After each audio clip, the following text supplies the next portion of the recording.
कुछ तो था उस नाले में जो रोज नाले के पास जाती थी। शायद वो किसी का इंतजार करती थी। एक दिन छुप कर देख लिया, कमीनी नाले से मेंढक पकड़ कर खाती थी। वाह वाह वाह वाह, मजा आ गया महाराज जी। ए महाराज किसको बोला? कवि हूँ मैं, कवि बोल।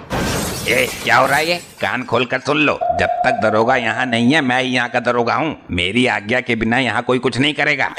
अरे बेटा तुम कुछ बोल भी रहे हो, खाली मुंह हिला रहे हो। हमारे पल्ले तो कुछ पड़ ही नहीं रहा। अरे तू तो बहरा है, तेरे कानों की मशीन चटकी हुई है।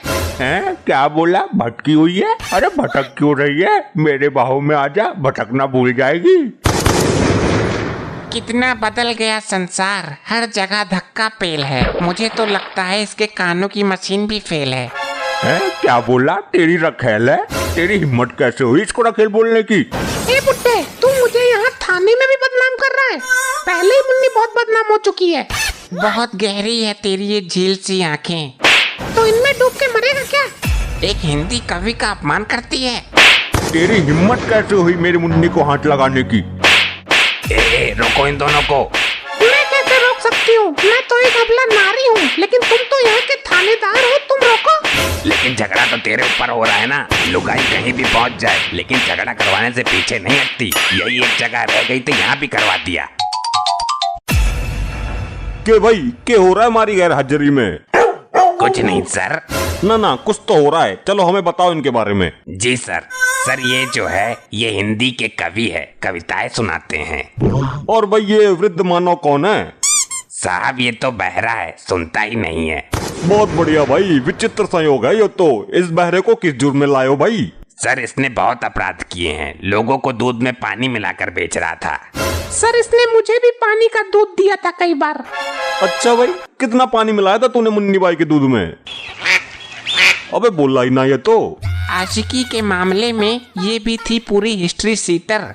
कांस्टेबल साहब पहले ये बताइए, मुन्नी दूध देती थी कितने लीटर? अबे ये क्या बक रहा है तू थाने में? ऐसी हरकत करना दंडनीय अपराध है मूर्ख कवि। अरे जितनी दूध की मात्रा होगी उसी हिसाब से पानी मिलाया होगा उसने। उसे बताइए कितना दूध देता था, तभी तो बोलेगा वो। लगता है इस बहरे ताऊ को उल्टा लटकाकर 3rd डिग्री देनी पड़ेगी। भाई मार्कंडे तू उससे बहस मत कर। क्या कहा? भैंस? लगता है दरोगा जी मुझसे भैंस के बारे में पूछ रहे हैं। मेरा काम भी तो दूध का ही था। साहब मुन्नी भी कम हरामी नहीं थी अपने टाइम की, चाहे इस बहरे से ही पूछ लो। बता भाई मुन्नी कैसी औरत थी? सर काली थी।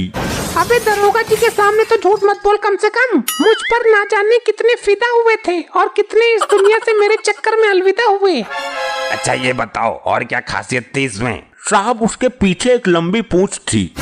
हे राम, कितना झूठ बोलता है ये बुड्ढा। अच्छा और क्या देखा तुमने उसमें? सर वो दूध बड़े आराम से निकलवा लेती थी। एक टाइम में 8 लीटर दूध देती थी। क्या? लगता है दिमाग बाथरूम में छोड़ आया है ये। नहीं, हे राम, मैं मर जाऊं। ए शांत खड़ी रहो वरना जमानत जब्त करवा दूंगा। ए भाई ये बकवास बंद करो और सच बताओ, वरना थाने में झूठ बोलने का तुम्हें बहुत बड़ा दंड मिलेगा। बेटा सबकी टांग उल्टी करके मारूंगा। साहब थाने आने से पहले जब मैं उसे अंतिम बार मिला तो वो 9-10 महीने की ज्ञापन थी। भाई हवलदार, इस बहरे ने मेरा दिमाग सुनना। सर अब इससे और कुछ मत पूछना वरना मैं बेहोश हो जाऊंगा इस बार। बिल्कुल सही कर रहा है हवलदार। उसको उधर खड़ा करो और इसका विराज को बुलाओ भाई।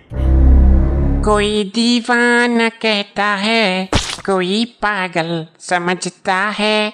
तो पागल तो तू है ही, इसमें समझना क्या है? देख लो सर जी, समझा लो इसे, ये मेरी कविताओं का अपमान है। शांत खड़ी रहो मुन्नी। एक कवि के लिए उसकी कविताएं औलाद से बढ़कर होती हैं। भाई कांस्टेबल, हमने यहाँ इसे कविता सुनने के लिए नहीं बुलाया है। उल्टा लटका कर पेलो इसे। सर इसका सबसे बड़ा अपराध ये है कि इसकी कविता सुनकर एक निर्दोषी प्राणी मारा गया। साहब ये बात गलत है इनकी। दूध तो बांकड़ी भैंस का ही अच्छा होता है। ये बहरा भी ना अपनी ताल अलग ही लगाता है। तो भाई ये बता, ऐसी कौन सी कविता सुनाई थी तूने जिसे सुनकर उस प्राणी की मृत्यु हो गई? साहब हुआ ये था कि मैं एक दिन कविता पाठ कर रहा था। कौन सी कविता थी ये बोलो। मैं मंच से बोल रहा था कि लगे 440 बोल्ट छूने से तेरे। तभी मेरा हाथ आग की तरफ गया और आगे एक औरत बैठी हुई थी। तो आगे क्या हुआ ये बोल। बोल्ट तो हम खोल देते हैं भाई, किसका बोल्ट खुलवाना है? तेरे बाप का बहरे। क्या आपका? अरे तेरे तो सारे नट बोल्ट टाइट कर दूंगा मैं। भाई देख, दरोगा के सामने बदतमीजी की ना, तेरा सर सलाखों में दे मारूंगा मैं। आप रहने दीजिए सर। चल भाई तू आगे की कथा सुना।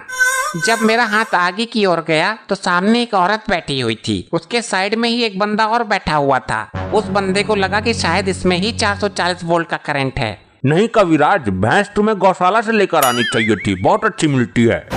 इस बहरे का सिस्टम मेरी समझ में ही ना आ रहा। आगे सुना भाई, फिर क्या हुआ तेरी बकवास में? तो उसने 440 वोल्ट का करंट चेक करने के लिए औरतों को गलत जगह से छू लिया। औरत भड़क गई और औरत ने गुस्से से उसको ऐसी जगह लात मारी कि उसका ट्रांसफर सीधा ऊपर हो गया। तो भाई तुम्हें ऐसी कविता नहीं सुनानी चाहिए थी। तू एक पगली है, मैं तेरे लिए तड़पता हूँ। तू एक पगली है। मुझको पगली बोला तूने? हवलदार भाई रोको इन्हें। सर ये मेरे रोकने से नहीं रुकेंगे। ये लुगाई प्रचंड होकर पूरी शक्ति के साथ वार कर रही है। बचा लो दरोगा जी, बचा लो। इस औरत के घूंसे बहुत तेज पड़ रहे हैं। कैसे बताऊं तुम्हें दर्द है कितना। अरे क्यों तोड़ रहे हो मुझे इतना।